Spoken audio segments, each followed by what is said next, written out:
Liam Thorne's hands were shaking so violently that the cold glass of his smartphone felt like a piece of jagged ice against his palm.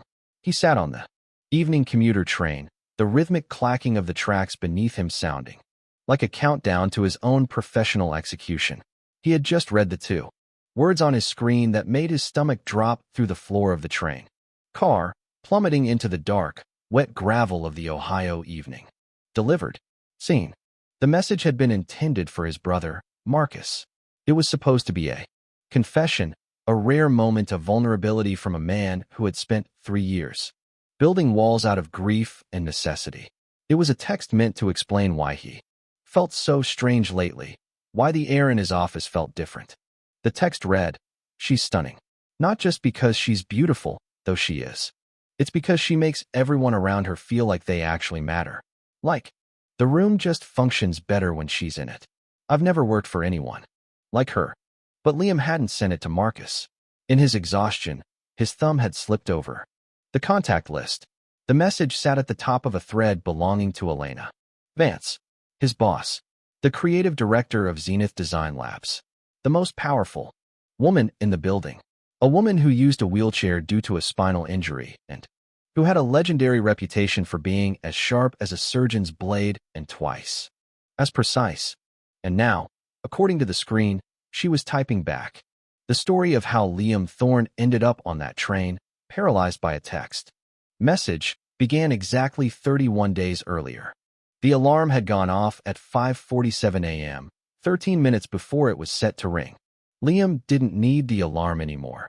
His body had developed its own internal clock, a byproduct of 3 years of survival. Since the night Sarah died, since the hospital room went quiet and the world changed shape, he hadn't truly slept.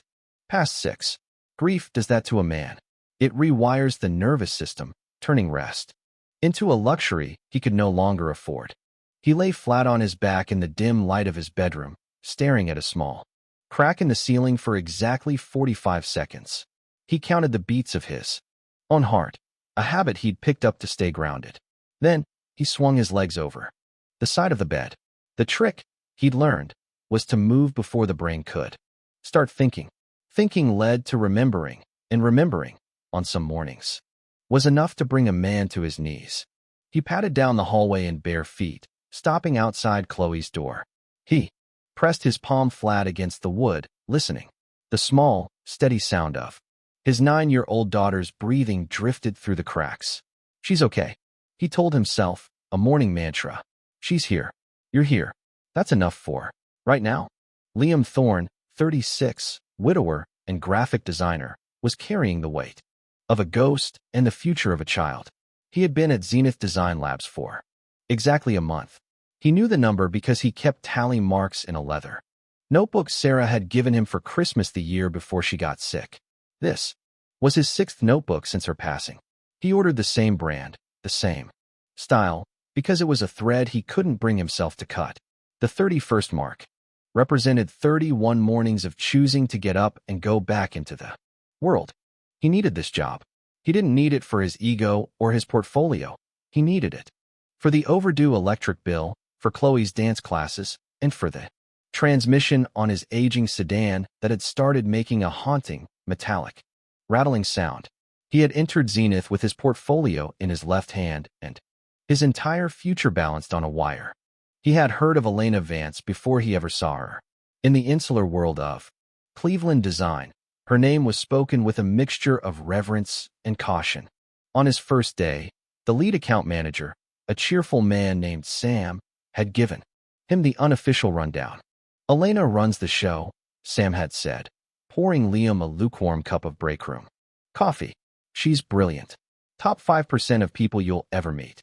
She's also," Sam paused, choosing his words with exaggerated care. "Look, she uses a chair. Spinal injury from a few years back. She doesn't make a big deal of it, and neither does anyone else. At least, not anyone who wants to keep their job. She's just Elena. You'll see." Liam had seen her 2 hours later. She was in the middle of a Tuesday morning strategy session. She was directing a design revision on the massive conference room screen, answering a client's email on her tablet, and eating a granola bar, all while navigating her wheelchair with a fluid, practiced confidence. She didn't command the room in the way loud, performative men do. She simply made the room work. She was the gravitational center around which everything else orbited. "You're Liam Thorne," she'd said the moment he stepped into the doorway. It wasn't a question. "Senior design lead. Started today. Don't stand in the door, Liam. It makes people nervous and I need everyone loose. We've got a presentation at 2. Within minutes, Liam understood what Sam meant. Elena asked questions like a surgeon, deep, precise, and intended to find the root of the problem. She gave feedback that was honest without being cruel, a trait Liam found incredibly rare. She remembered the names of the interns' pets. She noticed when a designer looked stressed and quietly moved a deadline before they could even ask. After that first meeting, she had caught Liam's eye. "What did you think?" "Honest answer." Liam hesitated. He could have given the diplomatic response, "I'm just happy to be here" lie. But something about the directness of her gaze made the lie feel insulting. "Your team is talented," Liam said, his voice steady. "But the typography on slides 4 through 8 is fighting the photography. It's going to look like mud on a projector." And the copywriter used the word synergy 6 times. "It makes us look like we're trying too hard to hide a lack of substance." A heavy silence followed. Liam was convinced he had just fired himself on day 1. Then, Elena Vance smiled. "A real one, not the professional mask. Fix the slides. And tell the copywriter exactly what you told me. They need to hear it." "Welcome to Zenith, Liam." The weeks that followed were the most professionally engaging Liam had felt in years. He worked hard, he stayed late, and he watched Elena. He noticed things. He noticed the way she handled clients who were subtly condescending, the ones who directed their questions to Sam instead of her, or the ones who spoke to her as if she were a child. She handled them with a patience that Liam suspected cost her more than she ever showed. He noticed the small, framed photo on her desk, turned at an angle so only she could see it. He noticed that she stayed late not to be seen, but because she genuinely loved the work. And he noticed that when she thought she was alone, her expression changed, the armor came off, and a quiet, weary vulnerability took its place. The turning point happened during the Miller account presentation. The clients were old-school, regional insurance executives who arrived with the energy of people who had already decided to be disappointed. About 40 minutes in, the lead client, a man named Richard, leaned back and said, "I just want to make sure we're clear on who actually signs off on the creative. Who's the final authority here?" The room went cold. Everyone knew what Richard was implying. He was looking at Elena's chair, questioning her power without saying the words.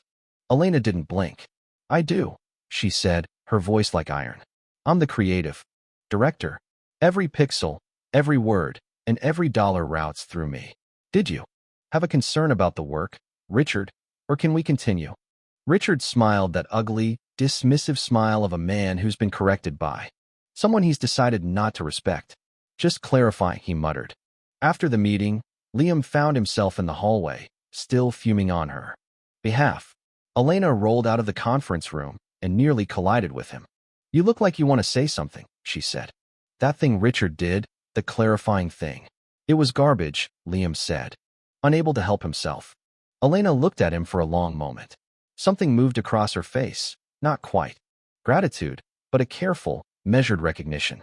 "It happens," she said simply. "You learn to pick your battles." She paused, her gaze softening. "The fact that you're still angry about it on my behalf, though, that's noted. In a good way." That evening, Liam had boarded the train, his mind full of the image of Elena Vance standing her ground. He had pulled out his phone to text Marcus, wanting to explain why this job felt different. He had typed the words about her being stunning, about the way she changed the air in the room. And then, he had hit send. Now, staring at the scene, notification, Liam felt like he was suffocating. He watched the little bubbles on the screen as she typed. He thought about Chloe. He thought about the electric bill. He thought about Sarah and how she would have laughed at his clumsiness before telling him it would be okay. The train slowed as it pulled into his station. His phone buzzed. One message from Elena Vance. He opened it, his heart hammering against his ribs. Come to my office first thing tomorrow morning, Liam. We need to talk. Liam Thorne didn't sleep that night. He sat in the dark hallway outside his daughter's room, listening to her breathe, wondering how he was going to tell her that their boat had just hit an iceberg. He thought about Elena's face. He thought about the honesty he had praised. He had no idea that the conversation waiting for him on the other side of the night would not be an ending, but a beginning. He didn't know that by being accidentally honest, he had cracked open a door Elena Vance had kept locked for years. He just sat there, counting his heartbeats, waiting for the sun to rise on the day his life would change forever. The morning of the 32nd day was a blur of gray light and cold adrenaline. Liam Thorne had arrived at the glass-fronted lobby of Zenith Design Labs at exactly 8:03 a.m., not 8 o'clock, which would have signaled a desperate, panting need for forgiveness, and not 8:10, which would have suggested a casual disregard for the gravity of his mistake. 8:03 was the time of a man who had spent the previous 4 hours staring at a wall, rehearsing an apology that felt thinner every time he whispered it to his reflection. The lobby smelled of rain-dampened coats and the sharp, acidic scent of the industrial-grade espresso machine in the corner. Liam clutched his leather satchel, his knuckles white. Every time the glass door slid open, he flinched. He felt as though the words he had texted were tattooed across his forehead in neon ink. She's stunning. He had dressed with the precision of a soldier preparing for a court-martial. He wore the charcoal gray button-down that Sarah used to say made him look like someone worth listening to. He had kissed Chloe goodbye at the school drop-off, with a lingering intensity that had made the 9-year-old squint at him. "Dad, you're being weird," she had said, adjusting her backpack. "Is the car making the noise again?" "Just a big meeting bug," he'd lied, forcing a smile that didn't reach his tired eyes. Now, walking across the open-plan floor of Zenith, he felt 1,000 eyes on him, though in reality, the junior designers were all hunched over their dual monitors, lost in the blue light of their own deadlines. Sam, the account manager, gave him a distracted nod as he passed. Everything was normal. That was the most unsettling part. The world was continuing to turn while Liam's own axis had been snapped in two. Elena's office was at the far end of the floor. It was a masterpiece of transparent architecture, 2 walls of floor-to-ceiling glass that overlooked the gray, industrial skyline of Cleveland. She kept the blinds fully open when she wasn't in a sensitive meeting, a habit that Liam had always interpreted as a sign of her fearlessness. She had nothing to hide. She was already there. From 20 feet away, he could see her. She was wearing a sharp, navy blazer, her dark hair pulled back into a sleek, professional ponytail. She was hunched over a spread of tactile print samples, her reading glasses perched on the bridge of her nose. A steaming cup of coffee sat at her left elbow. She looked exactly like the creative director he had come to admire, efficient, brilliant, and entirely untouchable. Liam reached the door. It was open. He hesitated, his hand hovering over the frame. "Close it behind you, Liam," she said without looking up. Her voice was level, the cadence as steady as a metronome. He did as he was told. The soft click of the door latch sounded like a guillotine blade in the quiet room. He sat in the chair across from her desk. It was positioned slightly to the left, a deliberate choice in the office layout to ensure that anyone in a wheelchair could navigate the space with ease. Liam folded his hands on his lap to stop them from shaking. For a long minute, she didn't speak. She finished her notes on the samples, capped her pen with a precise snap, and removed her glasses. Then, she looked at him. Her eyes were the color of flint, and they held the kind of direct, unhurried attention that usually made Liam feel capable. Today, it made him feel exposed. "I want to say something first," Liam blurted out, the words tumbling over each other. The silence was a physical weight, and he was drowning under it. "I am genuinely, completely sorry. It was meant for Marcus. My brother. I had both threads open and it doesn't matter how it happened. It happened.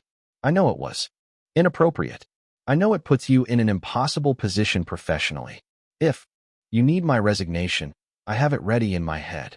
"Are you done?" Elena asked. Her tone wasn't cold, but it wasn't warm either. It Was analytical. Liam swallowed hard. I think so. Good. Now I'm going to say something, and I need you to actually hear it. I need you to stop preparing your next apology while I'm talking. Can you do that? Liam nodded, forcing himself to take a breath. Elena leaned back in her chair. She looked out at the city for a moment before bringing her gaze back to his. I'm not calling you in here to fire you, Liam. You're a senior design lead, and quite frankly, you're the best one I've hired. In 5 years, losing you because of a misplaced text would be a bad business decision, and I don't make bad business decisions. The air rushed out of Liam's lungs. He felt a sudden, dizzying sense of relief, followed immediately by a sharp spike of confusion.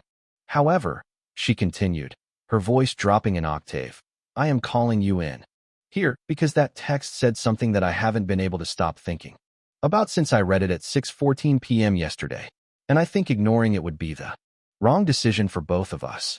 Liam looked at his shoes. Elena, you said, she interrupted, that I make everyone around me feel like they're capable of more than they thought. You said the air in the room changes when I'm in it.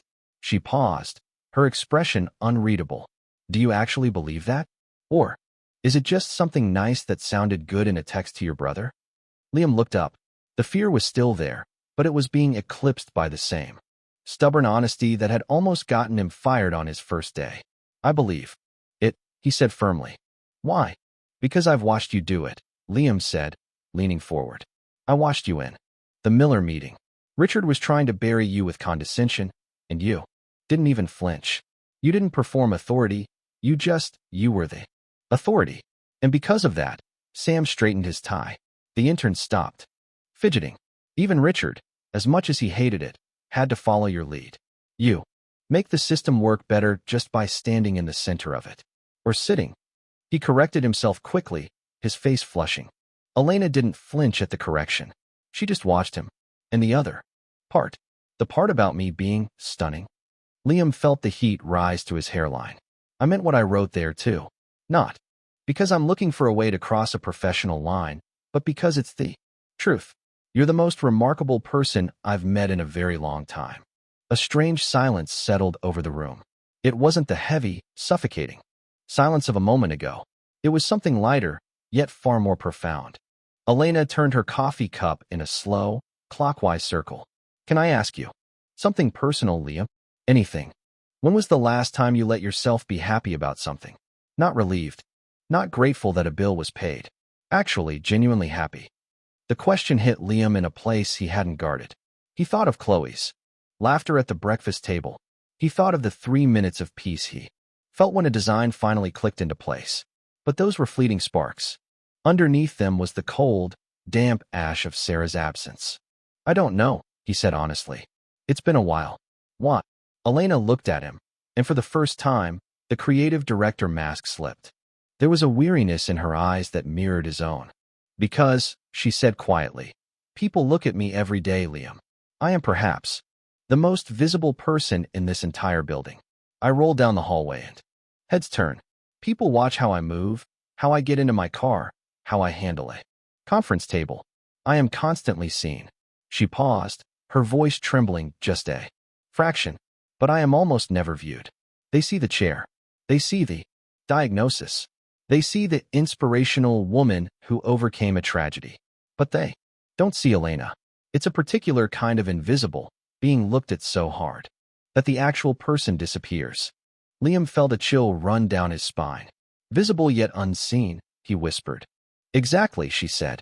And then I read your text. You didn't talk about my strength or my courage. You talked about how I make the room function. You talked about me as a person with an effect on other people. You saw me, Liam, in a way that most people, even people I've known for years, have forgotten how to do. I know what that feels like, Liam said, the words coming from a deep, raw place. When Sarah died, I became the widower. For 3 years, that's all anyone has seen. When I walk into a room, people don't see Liam, the designer, or Liam, the guy who likes old jazz. They see a tragedy. They look at me with this pitying softness. They're so busy making sure I'm okay that they stop seeing who I actually am. They're looking at the ghost I'm carrying, not the man standing in front of them. Elena nodded slowly. So we're both ghosts in our own way. I suppose so. She looked at him for a long time, the flint in her eyes replaced by something softer, something that looked dangerously like kinship. I'm also a grown woman, Liam, she said, her voice regaining its strength. I can decide for myself what makes me uncomfortable and what doesn't. And this conversation, this honesty, doesn't make me uncomfortable. In fact, it's the most interesting thing that's happened to me in this office in 3 years. So what happens now? Liam asked. Now, Elena said, putting her glasses back on. We go back to work. You go fix the layouts for the Henderson account. I go deal with the budget for Q4. We remain professional. We remain appropriate. She paused, a small, genuine smile, tugging at the corners of her mouth. But you don't apologize for being honest. Honesty is rare in this industry, Liam. Don't train yourself out of it. Liam stood up, his legs feeling a little more solid than they had when he walked in. He moved to the door, then stopped. For the record, he said, looking back at her, I meant every word, including the ones I shouldn't have sent. Elena didn't look up from her papers, but she nodded. Noted, Mr. Thorne. Now, get out of my office and make those Henderson slides look like something other than mud. Liam walked out of the office and back into the hum of Zenith Design Labs. The blue light of the monitors felt brighter. The smell of the coffee felt richer. For the first time in 31 days, he didn't count the seconds. He didn't think about the cracks in the ceiling. He sat at his desk and opened his laptop. He saw the same message on his phone, and for the first time, it didn't make his stomach drop. He was Liam Thorne. He was a designer. He was a father. And for the first time, in a very long time, he felt like he was finally, truly visible. The gray light of the Cleveland morning was still there, but as he began to work, he noticed that the sun was starting to break through the clouds, casting long, gold lines across the floor. He didn't know where this road would lead, but as he clicked on the first layout, he realized he wasn't just surviving anymore. He was starting to live, and he was doing it with his eyes wide open. The 3 weeks following the morning of the text were a masterclass in choreographed normalcy. To anyone else on the 42nd floor of Zenith Design Labs, Liam Thorne was simply a senior design lead hitting his stride, and Elena Vance was the same exacting, brilliant creative director she had always been. But beneath the surface of status meetings and typography critiques, the tectonic plates of their lives had shifted, creating a new, shared ground that only the two of them knew how to navigate. Liam found that he no longer counted the seconds before getting out of bed. The cracks in his ceiling were still there, but he no longer saw them as a map of his own fractured life. Instead, his mind was busy with the Henderson account, the Q4 projections, and the 5-minute windows of time at the end of the day. When the office went quiet and Elena would linger by his desk. Chloe's spelling test was today, wasn't it? Elena asked one rainy Tuesday evening.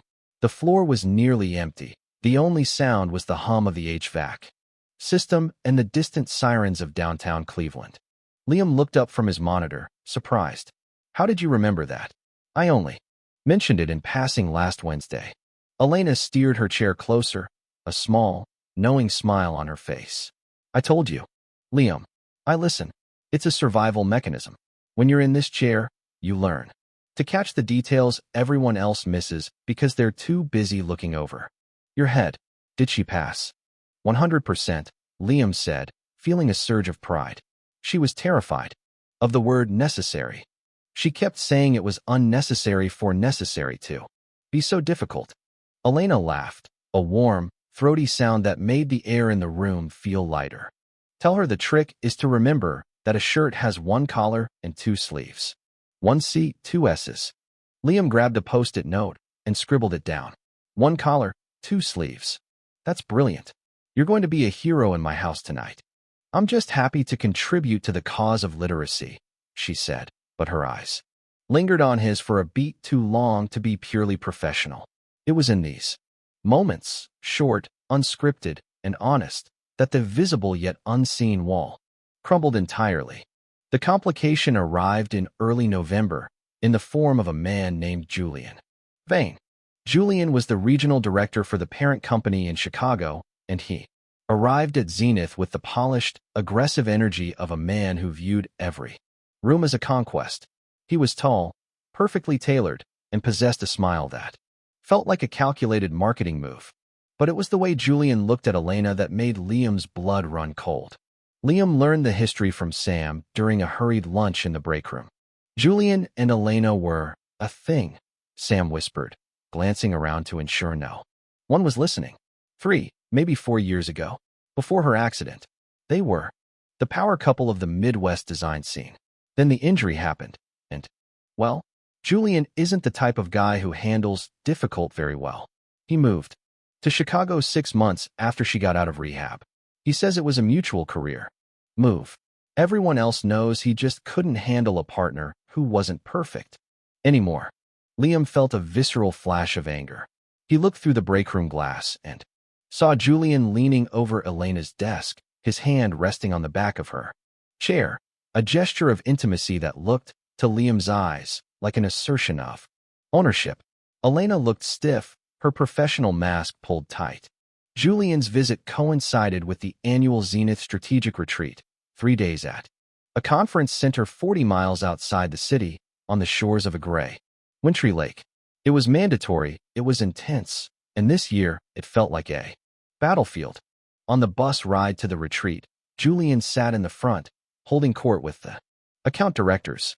Elena sat in the middle, her chair secured in the accessible bay, looking out the window with an expression of stoic endurance.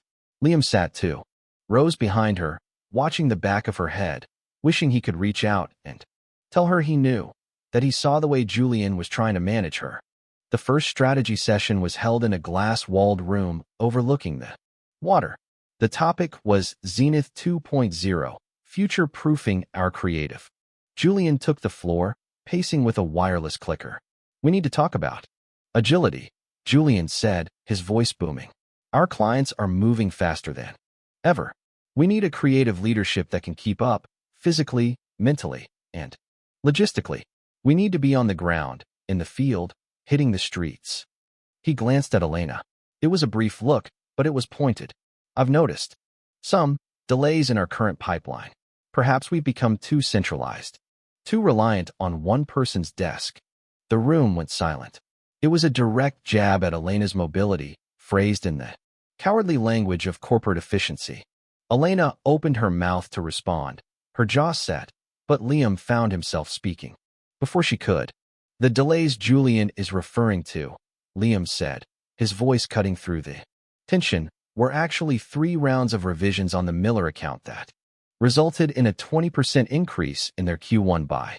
Elena didn't just centralize the work, she perfected it. Agility isn't about how fast you can run down a street. It's about how fast your mind can solve a problem. And in this room, no one is faster than the creative director. Julian's smile didn't falter, but his eyes narrowed. Liam Thorne, right? The new guy. It's good to see such loyalty. But let's keep the focus on the data, shall we? Elena looked at Liam. There was no professional mask in that moment. There was only a profound, quiet gratitude. That evening, the temperature dropped, and a light dusting of snow began to fall over the lake. Most of the team headed to the lodge bar to celebrate the end of day 1, but Liam needed air. He walked down to the wooden dock that stretched out into the dark water. A single yellow lamp at the end of the pier cast a long, shimmering line across the surface. He heard the rhythmic whir of wheels on the wooden planks before he saw her. You shouldn't have done that, Elena said, rolling up beside him. The cold air had turned her cheeks pink, and she was wrapped in a thick, charcoal coat. Julian has a long memory for people who disagree with him. I don't care about his memory, Liam said, looking out at the water. I care about the truth. He was trying to make you look like a liability. He's been doing that for 3 years, she said quietly. Every time he visits, he brings this cloud of concern. He talks about my limitations as if he's trying to protect me, when really he's just trying to justify why he left. He's a fool, Liam said, turning to face her. He looks at you and sees a situation to be managed. I look at you and I see the person who saved my life. Elena stilled. I didn't save your life, Liam. You did. You gave me a place where I wasn't the widower. You saw the designer. You saw the father. You saw the man. You gave me my visibility back. Elena. And I'm not going to stand by and let a man like Julian Vane try to take yours away. The snow fell silently between them, tiny white flakes vanishing the moment they touched the water. I'm terrified, Liam, she whispered, her voice breaking for the first time. I spend so much energy being the strong one, the brilliant one, the unbreakable one. I've built this whole life around the idea that I don't need anyone's help, because I know that the moment I show a crack, people like Julian will use it to tear the whole thing down. Liam stepped closer. He didn't reach for her. He knew how much she valued her space, but he stood close enough that his presence was a shield. You don't have to be unbreakable with me. I'm already in pieces, remember? We're just two ghosts standing on a dock. Elena reached out and took his hand. Her fingers were cold, but her grip was fierce. I read that text message every night, she confessed. The one you sent. By mistake. I read it when I feel like I'm disappearing. She makes everyone around her feel like they matter. No one had said that to me since before the hospital. I meant it then. I mean it more now. Liam looked at her, and the professional boundaries that had dictated their lives for the last month simply evaporated. I have fallen in love with you, Elena, and I know the timing is terrible, and the HR implications are a nightmare, and Julian is probably watching from the window, but it's the only honest thing I have left. Elena pulled his hand to her cheek. One condition, she said, a tear tracing a path through the light dusting of snow on her face. Anything. You stop apologizing for being honest, and you let me stand, or sit, next to you. Side by side. No one in front, no one behind. Deal, Liam whispered. They stayed on the dock for a long time. Two people who had spent years being looked at without being seen, finally finding a reflection in each other. When they returned to the lodge, Julian was indeed standing by the window. He watched them come in, his expression unreadable, but Liam didn't look away.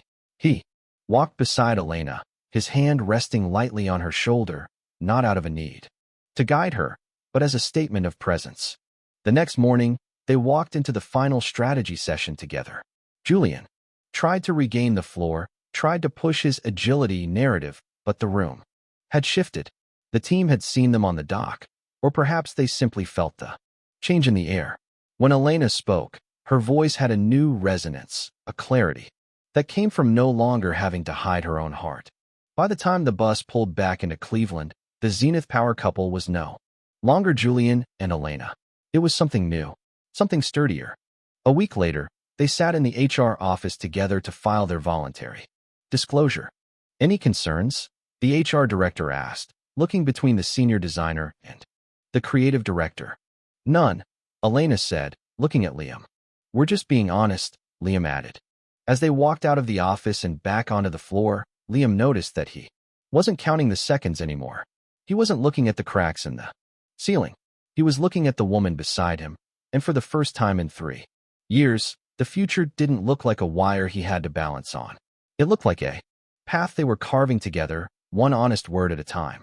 The transition from a life defined by silence to one characterized by sound happened so gradually that Liam Thorne didn't realize the music had started until he found himself humming.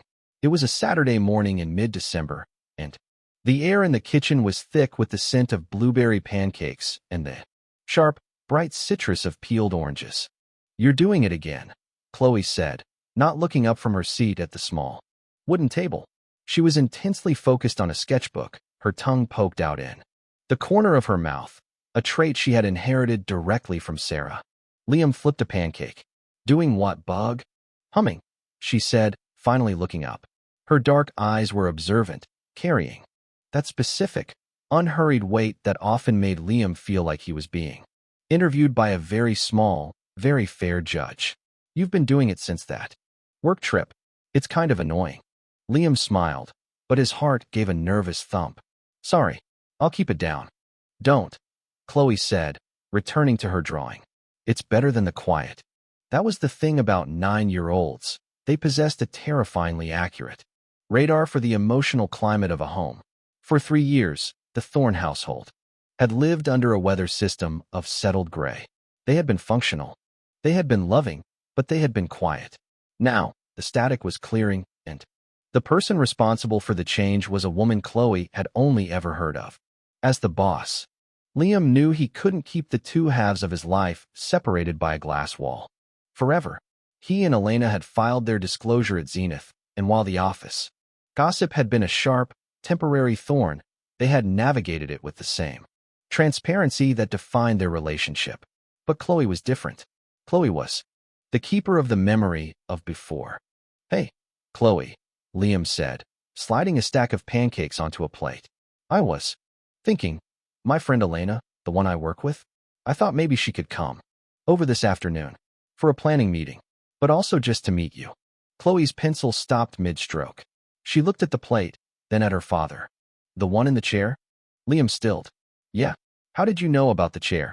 "I saw her picture on the company website when I was using your laptop for my history project," Chloe said matter-of-factly. "She looks like she knows what she's doing."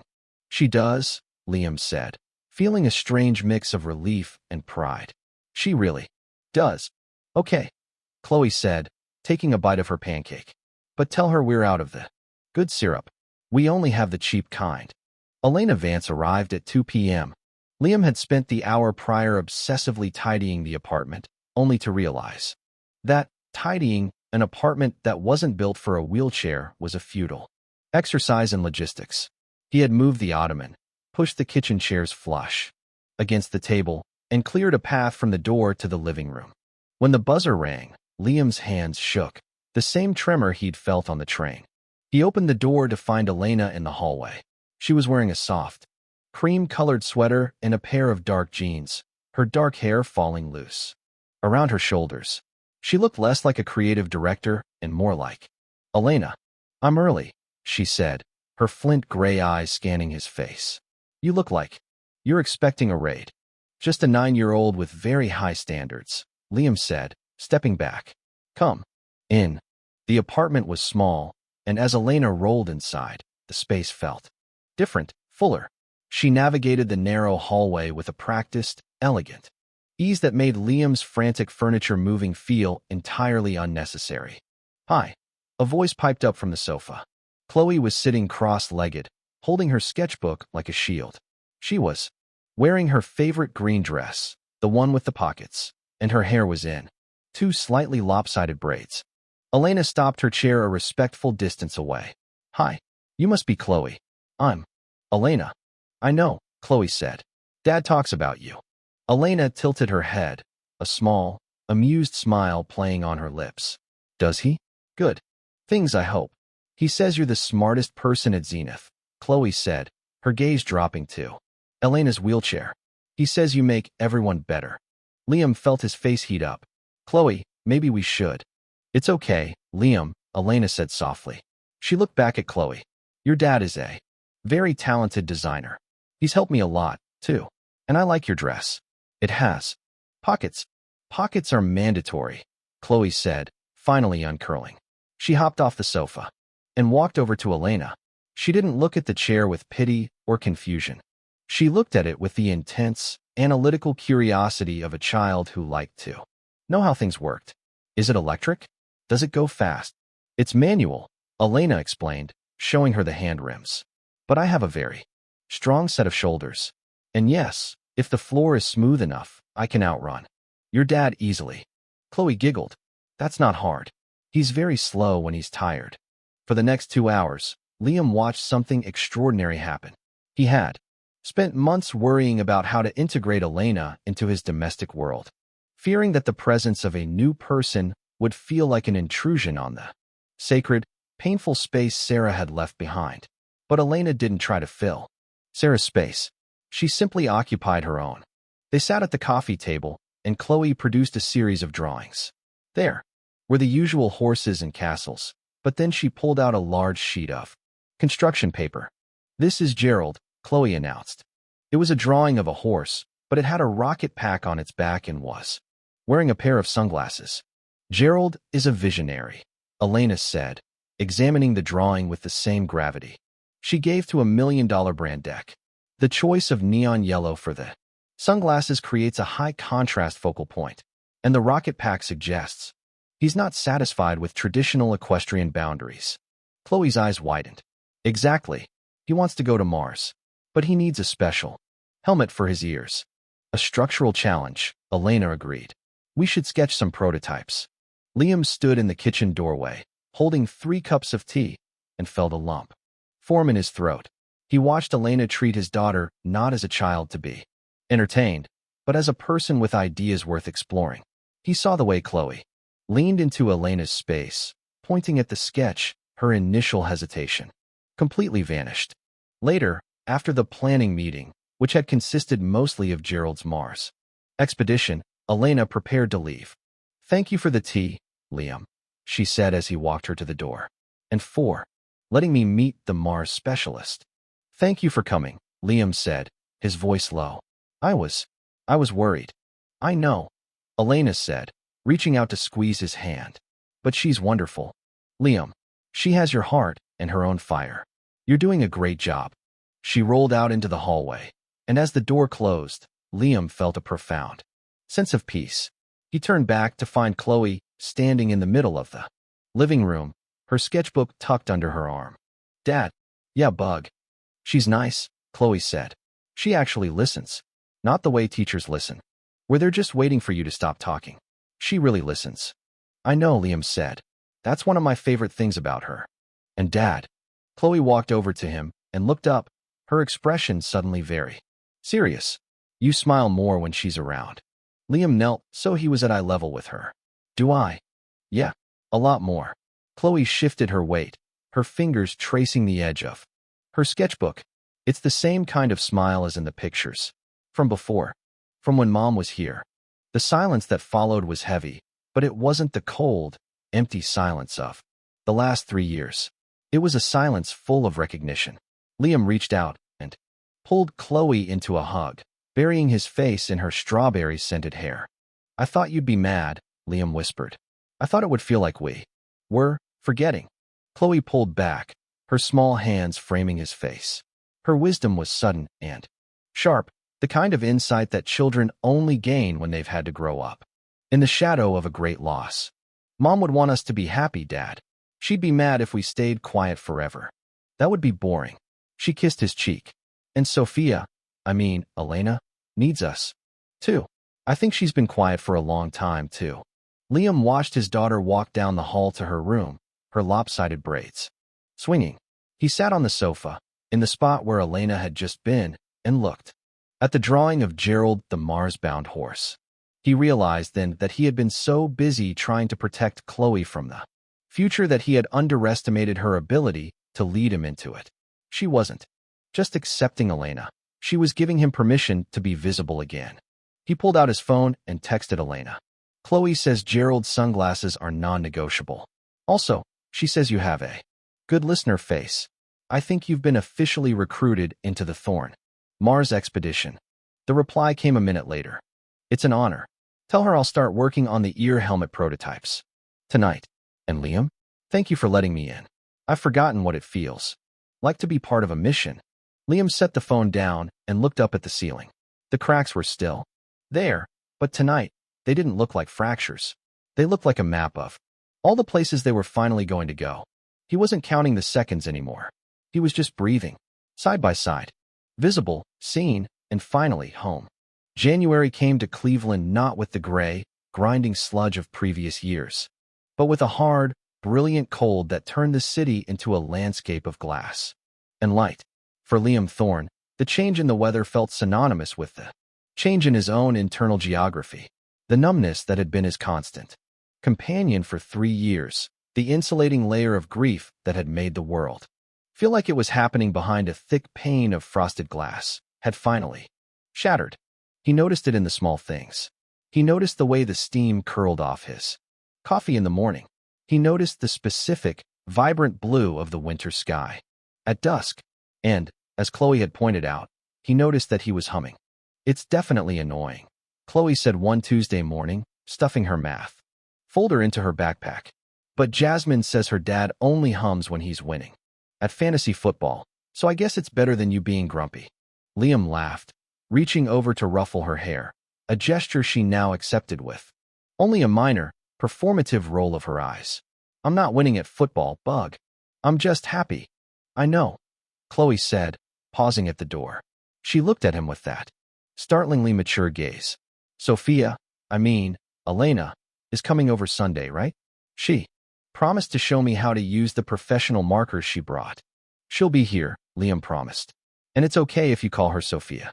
Or Soph. I think she likes it. Chloe nodded, satisfied, and headed out to the bus. Liam stood in the quiet kitchen, the humming starting up again before he could even realize it.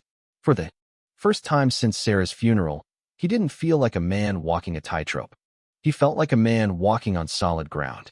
At Zenith Design Labs, the normalcy they had worked so hard to establish had finally taken root. The office gossip, which had spiked sharply after their HR disclosure, had settled into the background noise of the workplace. There were still occasional whispers, of course, the calculated move theory proposed by some of the more cynical junior designers, but Elena handled it with her usual surgical precision. She didn't ignore the rumors. She simply outperformed them.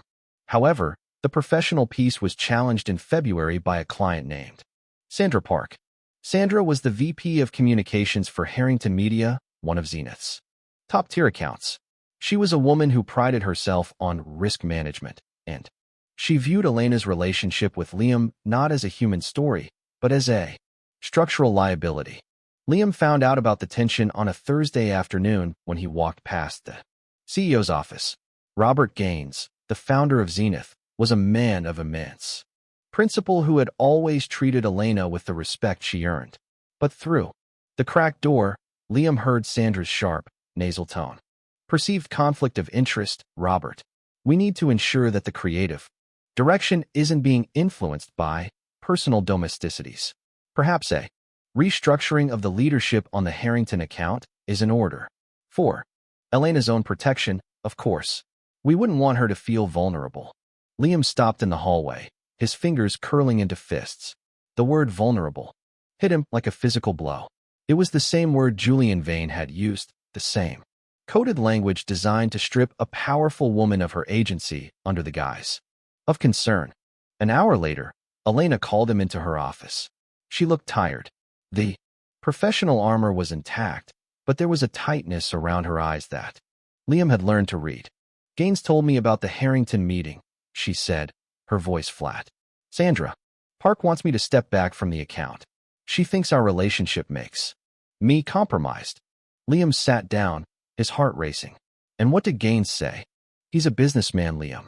He wants to keep Harrington. He asked me if I thought it would be easier to let Sam lead the client meetings for a while. She looked out at the skyline, her expression unreadable. He said he wanted to protect my reputation. Protect you, Liam whispered. Just like Julian. Elena turned her chair back to face him. I spent 45 minutes in there, trying to explain that my judgment is the reason this company is profitable. But every time I spoke, I could see them looking at this. She gestured to her chair. They think I'm fragile, Liam. They think that because I've found something that makes me happy, I've somehow lost my edge. Liam leaned forward, his voice low and steady. Elena, listen to me. You are the most clear-eyed, capable person I have ever known. You don't need Gaines to protect you, and you certainly don't need Sandra Park's permission to exist. But what if it costs us the account? Then it costs the account, Liam said without hesitation. Zenith will survive. But you won't survive being made smaller. You told me once that the hardest part was being visible yet unseen. If you step back now, you're letting them make you invisible again. Don't do it. Elena watched him for a long beat. The weariness in her eyes began to flicker, replaced by the familiar, flinty spark of the woman who had welcomed him to Zenith on day one. You're very annoying when you're right, Liam Thorne. It's a gift, he said, a small smile breaking through. The next morning, Elena didn't step back. She requested a follow-up meeting with Sandra Park and Robert Gaines. She didn't bring Liam, and she didn't bring a defense. She brought the Q1 data. She showed Harrington Media exactly how much revenue her compromised leadership had generated. And then, she looked Sandra Park in the eye and told her that Zenith's internal disclosures were a matter of record and integrity, not a negotiation point for clients. The account stayed. Sandra Park didn't apologize, but she stopped using the word vulnerable. And when Elena came out of that meeting, she didn't look for Liam's approval. She just caught his eye across the floor and gave a single, sharp nod. It was the look of a woman who was no longer managing her own existence for the comfort of others. As spring began to unfurl across Ohio, the domestic life of the Thorne Vance trio became a rhythm of its own. Sunday afternoons were sacred. Chloe had moved past the interrogation phase and into a phase of deep, collaborative creativity with Elena. One Sunday, Liam's brother, Marcus, came to visit. He had been the intended recipient of the text that started it all, and he arrived with a six-pack of beer and a look of intense, fraternal curiosity. So, Marcus said, leaning against the kitchen counter while Elena and Chloe were in the living room debating the aerodynamics of a new Mars rover design. The accidental boss. She's everything the text said, huh? Liam pulled 2 beers out of the fridge. She's more, Mark. I didn't even have the words for it back then. Marcus looked through the doorway at the woman in the wheelchair and the small girl huddled over a sketchbook. You look different, Liam. I haven't seen you present since before Sarah got sick. Liam looked at his brother, then back at Elena. I thought loving her would feel like I was leaving Sarah behind. I spent months bracing for the guilt. And it's the opposite, Liam said, his voice thick. It feels like Sarah is the one who opened the door. I hear her sometimes, you know, in the quiet. She's not crying. She's laughing at me for overthinking everything. Marcus clapped him on the shoulder. She always did say you were a slow learner. Later that evening, after Marcus had left and Chloe was getting ready for bed, Elena sat with Liam on the sofa. The apartment was quiet, filled with the soft, warm light of the lamps. I've been thinking about the anniversary, Liam said, tracing the line of her hand with his thumb. The anniversary of what? Elena asked, leaning her head on his shoulder. Our first date? The HR filing. The text, Liam said. April 14th. The day I almost ruined my life and ended up saving it instead. Elena smiled, her eyes closing. It was a very good mistake, Liam. I want to do something. A dinner. Not just us. Marcus, Chloe, Renata, even Mrs. Garza from next door. The people who saw us through the gray. I'd like that, she whispered. The dinner was held at a small, elegant restaurant downtown, a place Liam had once visited with Sarah, a choice he made not out of a desire to dwell in the past, but to integrate it. He wanted to show that his life wasn't a series of separate chapters, but one long, unfolding story. The table was loud and full of life. Mrs. Garza was wearing her best shawl and regaling Renata with stories of Liam's grandmother's tamale recipes. Marcus and Chloe were engaged in a spirited debate about whether a horse could survive on Mars if it had a heated stable. Liam watched them all, his heart so full it felt like it might burst. He looked at Elena, who was wearing a dark green silk blouse that made her eyes look like deep water. She was laughing at something Renata had said, her hand resting easily on the table. In the middle of dessert, Liam stood up. The table went quiet. I'm not much for speeches, he began, his voice surprisingly steady. But a year ago, I was a man who lived in the quiet. I was surviving, and I thought that was enough. I thought my job was to be the ghost in the room so that my daughter could have a future. He looked at Chloe, who was watching him with wide, bright eyes. And then, I made a mistake.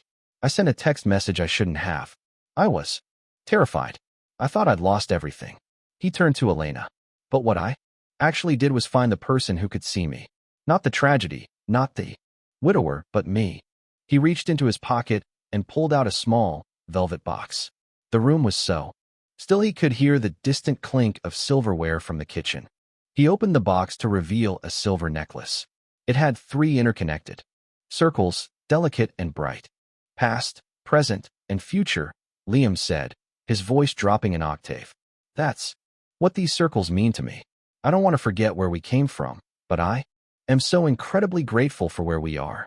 And I want to spend every tomorrow making sure you know that you are the most stunning, remarkable person I've ever met. He didn't get down on one knee. It didn't feel right for their story. Instead, he stayed at her side, at her level. Elena Vance, will you marry me? Will you keep building this Mars mission with us? The silence lasted for only a heartbeat. Yes, Elena said, her voice clear and ringing. Yes, Liam. 1,000 times. Yes. The table erupted. Chloe was the first to reach them, throwing her arms around. Both of them in a chaotic, joyful tangle. Marcus was cheering, Mrs. Garza was dabbing her eyes, and Renata was beaming with the pride of a friend who had watched a soul come back to life. As Liam fastened the necklace around Elena's neck, he felt a profound sense of closure. The 31 tally marks in his old notebook were a different life now. He didn't need to count the days anymore. He just had to live them. Late that night, after the guests had gone and the apartment was filled with the peaceful exhaustion of a great celebration, Liam went to check on Chloe. She was fast asleep, her breathing steady and deep. But on her bedside table was a new drawing. Liam picked it up. It was the most detailed one yet. It showed 3 figures, standing in front of a giant, silver rocket ship. A tall man with a messy head of hair, a woman in a wheelchair with a silver necklace, and a small girl in a green dress with pockets. They were all holding hands. At the top, in Chloe's careful, deliberate handwriting, were the words, "Our family mission." Liam set the drawing back down and walked into the living room. Elena was by the window, looking out at the city lights, her new necklace shimmering in the dark. He walked up behind her and rested his hands on her shoulders. She leaned back against him, her head resting on his chest. "We did it, Liam," she whispered. "We're finally visible." "Not just visible," Liam said, kissing the top of her head. "We're home." Outside, the Cleveland spring breeze blew softly through the streets, carrying the scent of rain and possibility. The gray was gone. The quiet was over. And as Liam Thorne closed his eyes, he realized that some mistakes aren't mistakes at all. They're just the world's way of making sure you find your way back to the light. He didn't hum. He didn't count. He just stood there, side by side with the woman he loved, watching the future begin.